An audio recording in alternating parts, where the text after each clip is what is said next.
ఇప్పుడు ఎందుకు తన కూతురు మళ్ళీ బయటకు వచ్చి జాగృతి బాట పేరిట జనం బాటాన్ని తిరుగుతుంది, పాదయాత్రలు చేస్తున్నది? ఇప్పుడు ఒక చెల్లెనే కంట్రోల్ చేయనోడు ఈ రాష్ట్రానికి ముఖ్యమంత్రి అయ్యి ఏం కంట్రోల్ చేస్తాడండి? ఇలా బావ ఆ పెద్ద ఆయనకి ఏమన్నా అయితే వీళ్ళు డిషుమ్ డిషుమ్ కొట్టుకొని వస్తారు ఈ కొడుకులు.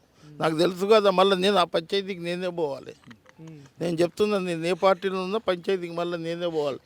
ఎందుకంటున్నా అంటే నీకు ఆయన టెన్షన్ తోటి దాదాపు 15 లక్షల కోట్లు అక్కడ డ్రైజీ నాకు సరిపోలేదు, ఇంకా 5 లక్షల కోట్లు అంటే ఇస్తుండే కదా. ఇది ఏంది నీ అమ్మ, ఇది ఈ పరిస్థితి అని రోజు కుమ్లి కుమ్లి కుమ్లి ఆరోగ్యం క్షీణిస్తుంది. మొన్న హరీష్ రావు తండ్రి చనిపోయింది, పాపం ఆయన బాధలో ఉన్నాడు. ఆ రోజు మీరు చూసిర్రు ఆయన, నేను ఆయన నాడి ఇట్లా పట్టుకొని చూస్తుంటుంది. ఆ నాడి నాకు తెలుస్తుంది, ఆరోగ్యం క్షీణించి దాదాపు 60-70%.